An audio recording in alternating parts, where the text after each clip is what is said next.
I'm Dave Sims, Mariner broadcaster. Glad to be with you this afternoon. Mariners virtual chat, Clubhouse chat. Dylan Moore is our guest today, and we invite you to send in your questions as you watch on our Mariners social media platforms. You can view us on mariners.com, Facebook, Twitter, YouTube, and Twitch. And glad to have our breakout star 2020, Dylan Moore. Demo, good to see you, man. How you doing? I'm doing well. I'm doing very well. Thanks for having me. It's good to see you too, Dave. Yeah, man, this is great. I had to go with the background, make it feel like we're in the middle of July at a homestand there, with Yeah, you look the great. red You at look great. home. I'm kind of jealous you got to be able to do that. I'm gonna have to figure that out after we're done here. Yeah, you get a green screen. Hey, first of all, how you feeling? Give me an. You're healthy. I know we were talking before we went on air. You missed some of last year. Or was it the summer camp? And then you came in. Just tell folks a little bit about that, because I'm sure in this day and age, everybody wants to know what's your health status and where are we? I'm good. I'm good. I've been healthy, and my family's been healthy ever since that. The intake testing during summer camp, and then I had to wait, those couple weeks, and but I'm healthy and now ready to go. I feel great. I'm very excited to get back. It's been a very exciting offseason for me. And it's been a little bit different offseason, as I'm sure you have the same up there in New York, but it's been a little bit smaller. It's been a little bit tighter knit, which I kind of like, and got some family time, and everyone feels great, and very excited to get baseball back going, and I'm feeling really good, real healthy, and ready to go. So you said exciting off season. What's been going on? Exciting in the fact that I'm just excited for this season, man. I'm happy with how I performed last year, and I appreciate. No, yeah, absolutely, and I want to be able to get even better. I'm not. It's not that I'm not happy with how I did last year, but I think I can do better, even better than that. And at this point in time, with where the team's at, we kind of have the same group of guys, same core group of guys. We want to win, and I think that that's the next step in what we got going here in the Mariners, and we just got to be able to win. And so if everyone does their part, everyone gets ready to go for the season and does what they need to do, we can have a very exciting season here. Tell you what, the vibe that I get from watching doing these interviews and watching other ones, we had Julio on, we had Murph, we had Flex, and he can't wait to join in. We had Chef and Kyle. Dude, everybody is freaking fired up. It's exciting. It really is. So last year for you, 38 games, 255, 8 homers, 17 ribbies, a team best 12 stolen bases, 12 out of 17, and finished third in home runs, which, dude, you hit some bombs last year. You hit some bombs the year before, and that wasn't. I don't think that was on your scorecard that Dylan Moore's capable of launching. Remember one you hit at Kansas City? I think that was 2 years ago. Then you hit one in Anaheim this past year. Yes, yeah. And then did you have a couple going Oppo? Yeah, I had a couple going Oppo this year. Yeah, I had maybe one in 2019, and I kind of just, I kind of surprised myself in 2019 with how far the balls were going, but I just kind of wanted to make it more consistent, and so that's something I worked on between my rookie year 2019 and 2020. And just wanted to be more consistent hitting the ball, because I knew that I had the power behind it. I saw that, and so I just thought, if I hit the ball more consistently with the power that I have, that I kind of surprised myself with, that I can put up some numbers here. I like it. You surprise yourself. You look at your numbers. You've heard what the Skip and everybody has to say about you. What was the thing? What was the driving force? What was the thing maybe you switched to get that generated all this productivity this past year? I think I just learned a lot from 2019.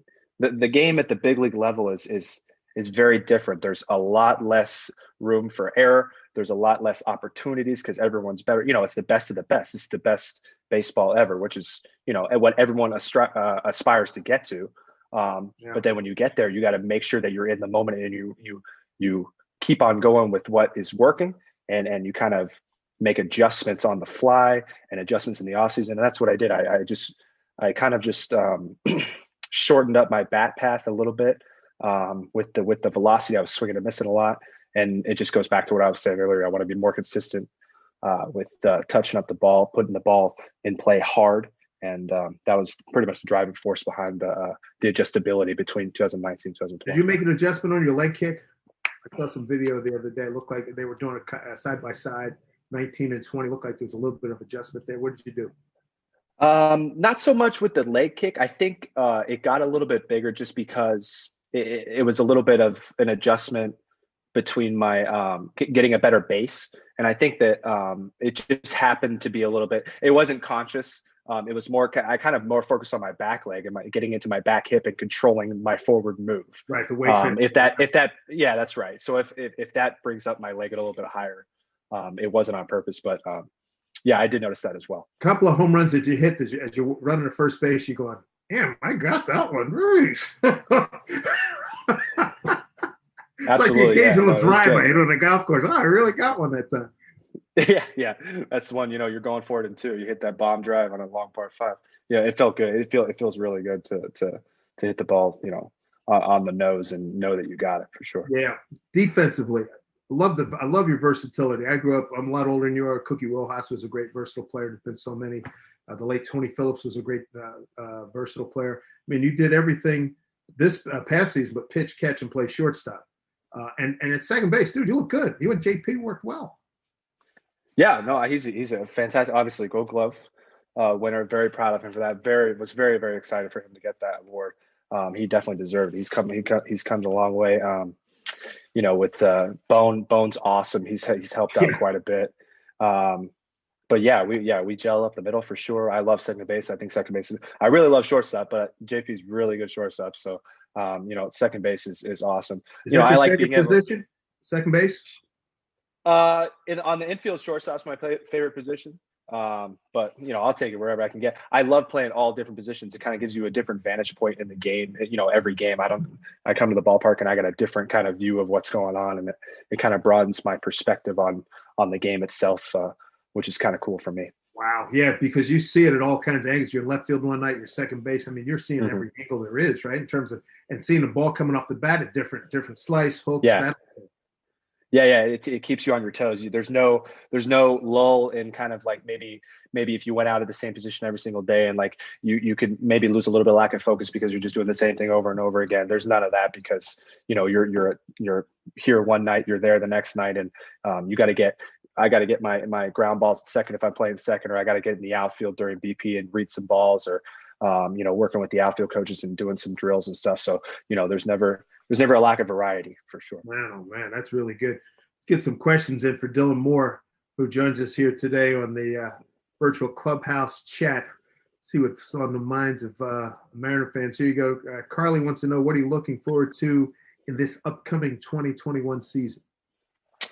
Oh, that's a good question. I always enjoy getting back together with the guys. I think seeing the jitteriness is kind of getting to me a little bit with a couple weeks left until we leave. And I love seeing everyone that we saw in the past, and then meeting new guys and kind of like seeing what kind of chemistry we have in the team, and who the leaders are and who the young guys are and how we're going to gel that together and make a good squad, make a positive clubhouse, which I think is super, super important throughout the season. But yeah, I'm just looking forward to seeing the guys and getting back to the grind, man. I mean, that's what we live for, us baseball players and sports people in general. We love the grind, and we need this. We need to get back into the playing the game. It's kind of just like that's what really gets us going. Yeah, I know. Around mid-June or July, if I'm still at home, my wife's going, "What the hell are you doing here? Come on." yeah, exactly. Do you like the role of being basically a Swiss Army knife? I mean, because I know Scott loves the fact that hey, somebody needs a blow, somebody's hurt, and he's got tremendous confidence that wherever he puts you, boom, we're good. Yeah, I like to give him that confidence 100%. Yeah, I mean, I want to be in the lineup, and that's kind of been my value as a player, to be able to plug me into any position if someone needs a night off, or if we're a little bit short in the outfield, a little bit short in the infield, and now that I've proved myself offensively, I think that it's even easier to get me into the lineup, and I like that I can do all these different kind of positions, play all these different defensive positions. And, like I said before, it's really cool to be able to see the game from a different vantage point almost every night. And, I hope to continue doing that. Next time you're in Baseball Reference, look up Mark McLemore and the years he had with Seattle and look at the positions he played. I mean, you're on a similar path, and he was a super valuable player in those really good clubs, late 90s, early 2000s. And, all right, yeah, we'll do for sure. Look him up, man. Good dude, too. You guys could really have some good notes to trade there. Let's get some more questions up there for Dylan Moore. Mariners ball player, all-around player, says, what do you look for from a pitcher when you're trying to decide when to steal? Good question, Sam. That is a good question. Yeah, we have a tremendous amount of information on each pitcher going into the game. So we know his pop times. We know which means how fast he is or slow to the plate. We know who's catching, if it's Yadi or Molina or somebody else. But what I look for specifically, what I'm leading off of first, I'm looking, if it's a right-handed pitcher, I'm looking right above his belt line, kind of in the mid, like his mid-low back. I think that, and I have kind of like a broad, like I look at that spot, but I can see the pitcher.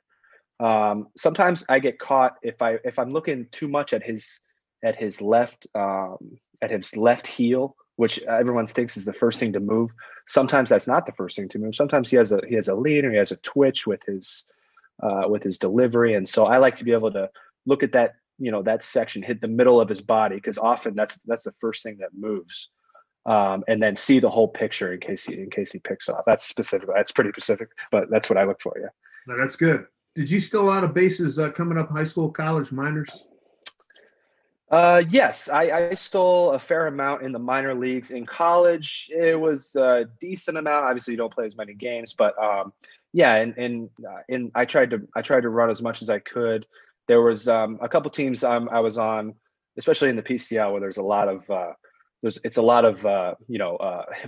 hitter friendly ballparks, so you kind of didn't really have to steal the extra back. Yeah, exactly. So you didn't really have to steal, but yeah, I've always been. I love running. I love kind of putting pressure on defenses. I think it's been a little bit of a lost art recently, but I think it's kind of like one of those things that it's like an extra thing that a team can do to put pressure on the defense, on the pitcher, on the catcher. There's a whole lot of variables that go into it. So I think it's a big key in my game and Mariners as well. Oh my goodness, leading the league in stolen bases, doggone right. Who was your in terms of stolen bases? Who was your guy? Who did you watch in the big league? Oh man. So when I was growing up, I was an Angels fan, and I watched Sean Figgins when he first got into the league. He actually started as like a playoff pinch runner. That's why he was on the roster, so he would run a lot, and then he got to be able to be hitting really well, switch hitter, and he stole a lot. That was probably the first like real base stealer that I would watch steal bases like regularly. Yeah. Your early baseball beginnings, walk us through what happened. How did this materialize? Oh man, I've been playing since a long time. I think I was 3 years old when I started, and some of the earliest memories I have was just going to the park with my dad on the weekends and just having me hit. I was hitting him, he was hitting me balls, ground balls, and then we would hit. Those are some of the earliest, and then he used to always coach me during little league and then through high school, and it's been a passion of mine for a long time, and wow. I just loved it since I was a little kid. Did you play hoops or football or soccer or tennis, golf? I was a big soccer player. Yeah, that was probably my number 2 sport. It was soccer. I played basketball for a summer. The problem with basketball was that I think it was a spring sport, or maybe it was either colliding with baseball or soccer. I couldn't remember which one. Probably soccer. Yeah. So maybe at the end of summer, one time I played basketball. I liked it. I don't know if I was any good, but I had a lot of fun. Never really played football, like some flag football with the kids at school, but yeah, it was always baseball and soccer. I was going to say soccer is good for your, the explosive, exploding off of first base. Because you have a lot of explosive action in soccer. I covered a lot of soccer. Yeah, it's good footwork, right? So I mean, I think that definitely translated. It was fun. I was actually a goalkeeper there for a while. I was able to. I don't know how that came about, but I ended up being a goalkeeper. I just remember, that's what I was in soccer. Well, you haven't caught yet in the big leagues, have you? No. I've the closest I've been to catching was catching in between innings when somebody was in the warming up the catcher and our catcher had just gotten out, and I luckily this was actually in it was in San Diego, and I did not know. They said, "Dylan, grab a glove," and I grabbed a glove and a mask, and I went out there and I said, "Please don't let it be anyone who throws absolute heat." And it was actually my good buddy Chasen Bradford at the time. So I said, "That's okay. That's UCF alum. Hopefully he won't cross me up too good." And yeah, right. I got a couple balls and got out of there. He goes like this and goes like this. Yeah, exactly. I said, how about just the fastball? That's a different deal. Let's get some more questions up for Dylan Moore. Let's see what we have here. Who is up next? Jacob, what's been your favorite moment in a big league game? That's easy. Felix Hernandez's last game here at T-Mobile Park in 2019. He was in a bit of a jam with the bases loaded, and Chad Pinder was up, and he with 2 outs, he hit a ball to me. I was playing left field, and I went back on it, and I remember just thinking, like, this ball's hit pretty hard. And I had to I kind of undercut it a little bit. I made a last second jump for it and caught it. And I remember the crowd going crazy. And then I looked up, I turned around and Felix was going crazy. And I felt, I don't think I realized it at the time, but like after the game was over and the adrenaline kind of like wore off, I realized the magnitude of that moment for me. And I thought it was a really cool moment for me. Probably one of my favorites so far. I can't remember if I was on radio or TV, but rest assured I went nuts. I do remember, really I think he took like a step and a half in, and then he sort of he made that adjustment going back. He had to dive. That's right. Yeah, I undercut it just a touch, and I had to it was coming right over my head. And I just stuck my glove over my head and kind of like just fell backwards. So it was really amazing. Man. Hey, walk the fans through like your daily routine as a big leaguer. Say we're at home, we're in a homestand, and so what kind of stuff do you do during the course of the day? Yeah, sure. I get to the ballpark, and I've either eaten lunch before. I'm gonna eat lunch, and then you kind of go and get loose. And then take some swings off the tee. If it depends on how I'm feeling. I'll get a lift in before and get loose in the gym there, and then go and get some more food if I'm hungry. A couple cups of coffee here and there, depending on if it's April or August. A couple more cups of coffee in August than in April, then there's BP, and then you come back in and you relax, you eat a little bit more. Sounds like I'm eating a lot here, actually. But stored up, you're gonna be like a squirrel, Yeah. You kind of relax before the game, and then it's go time. You get into kind of like a rhythm. You kind of figure out what's good and what's bad. Sometimes you get to where your body can figure out that 7:00 is your time to go, like the nighttime is your time to go, and it's a little bit strange. I know that like my family and my daughter kind of get on the same schedule as me. It's really strange. Like we get home at 1 a.m. and she's sleeping at 1 a.m. and then we sleep in until 11. It's really strange, like to have a 3-year-old do that, but we love it, and it's just she's a baseball kid, and you're a girl dad. I love it. That's great. Yeah. Great. I got my oldest son has 2 daughters. He's a proud girl dad. Absolutely. It's funny to talk about you get on those routines. I mean, here we are several months removed from the season. I'm still going to bed at 1:00. I just what the same routine I'm like during the season. I got to unwind like you guys do. A different kind of unwind, but I mean it's like, geez, get to bed for crying out loud. Let's keep the questions coming here. Dylan Moore with us here. Let's see. Aiden wants to know, who are you most excited to see play this year on the Mariner Ball Club? Oh man, obviously there's a couple of young guys that are coming up who I will be excited to see their debuts.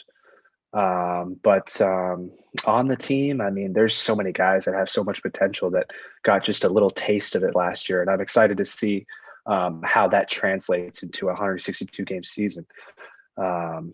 but yeah, I think that we have so many. There's so many. I'm very excited to see Haniger's return, Mitch Haniger's return. Yeah. I think that that's one of the guys I'm very excited to see.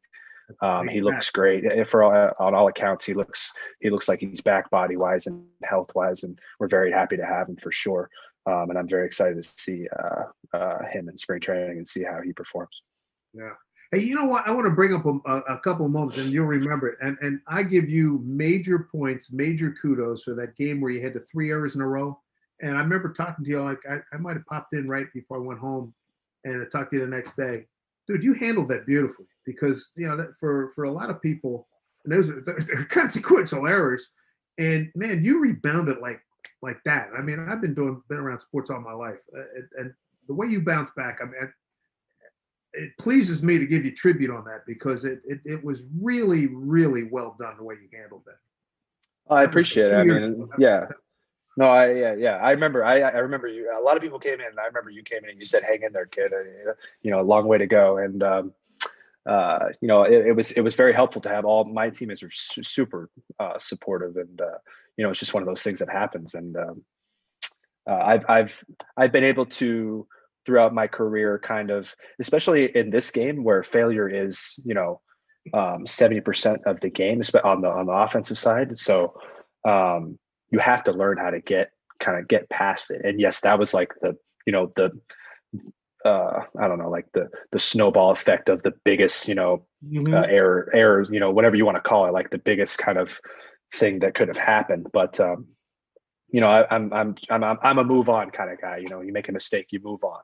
So I want to see if someone else makes a mistake, if they move on, or if they kind of because you can't lament over any of it. And that was tough, but I was very happy with how I rebounded the rest of the season and into last year as well. You did a hell of a job, and I tell you what, you're if you ever, you can put your arm around a kid if he has a day like that, and dude, been there, you got this. Don't worry about it. 100%. Yes. The baseball axiom: the ball's going to find you, and that was your night.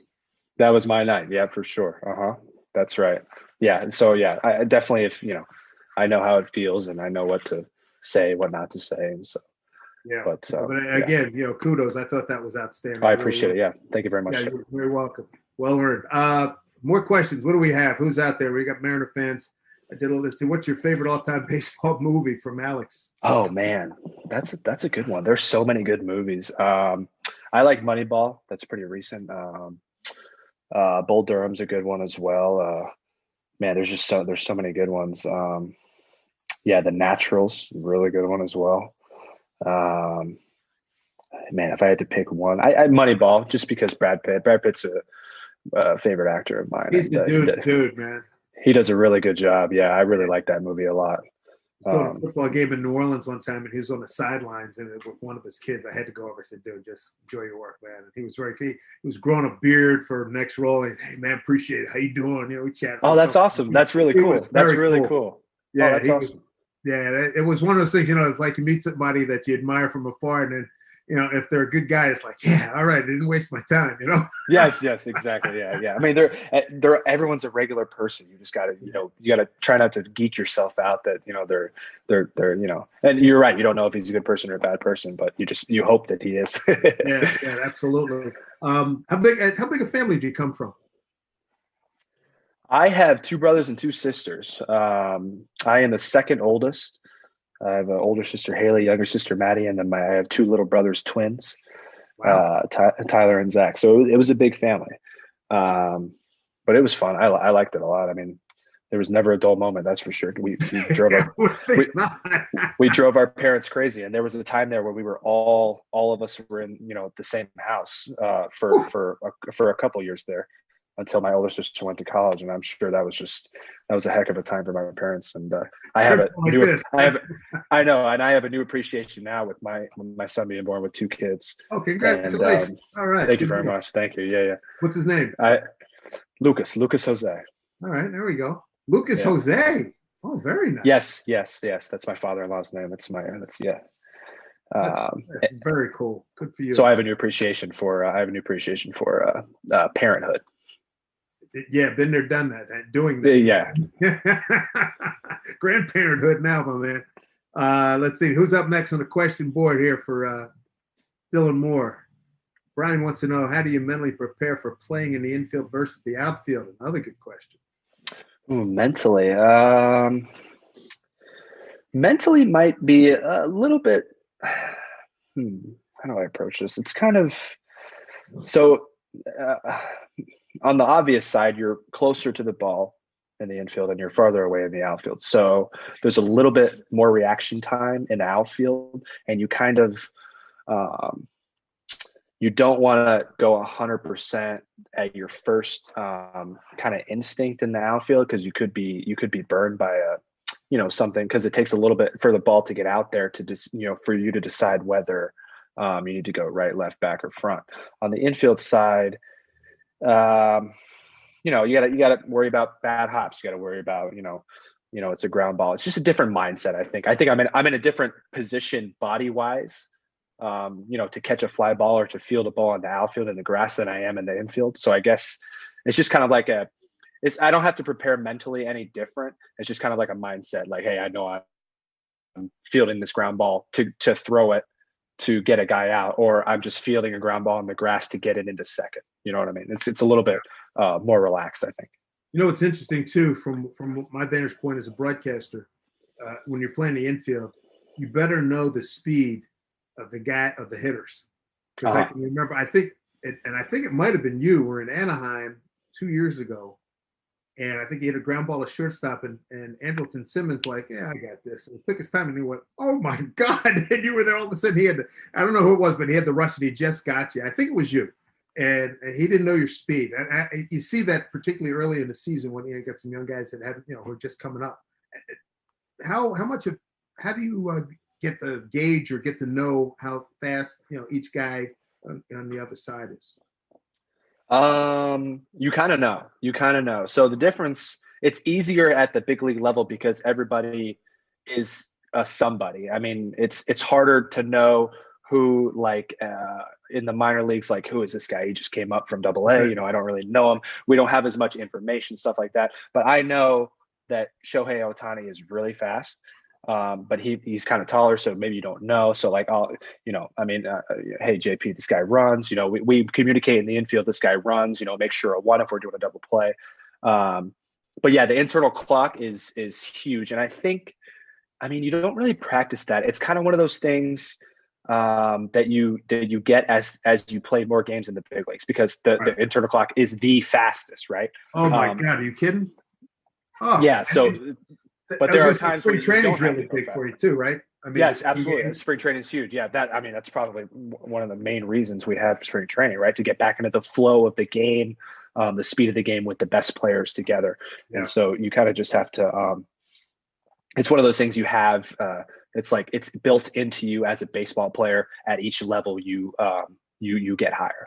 Yeah, and I know from calling games, you don't see it that often. Maybe 3, 4, 5 times a year, you'll see a shortstop with that, like, oh, and he's really got, it's like, who the heck's this guy? The second baseman's taking his time, and he's going, whoa.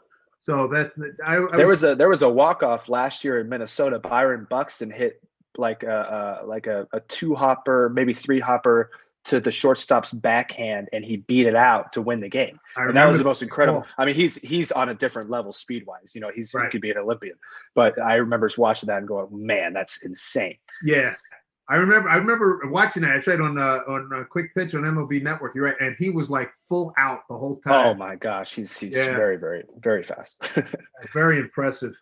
Dylan, it's been a blast, and I want to thank all the folks for joining in with their questions and show of our appreciation. Mariners BP adjustable cap courtesy of the Mariners team store is going to go to a lucky fan. It goes to Trevor Pinnell. Way to go, Trevor. And upcoming virtual events, you got, let's see, tomorrow, kids events, 9 a.m. The Moose is going to lead a workout.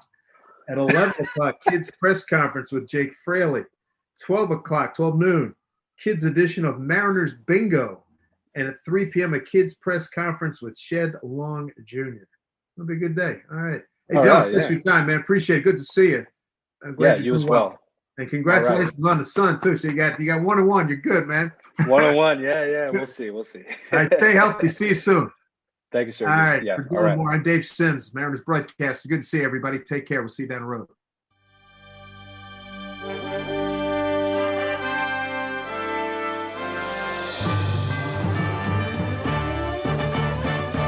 Thank you for watching today's virtual Clubhouse chat. For more information on more great events coming up, visit mariners.com/baseballbash.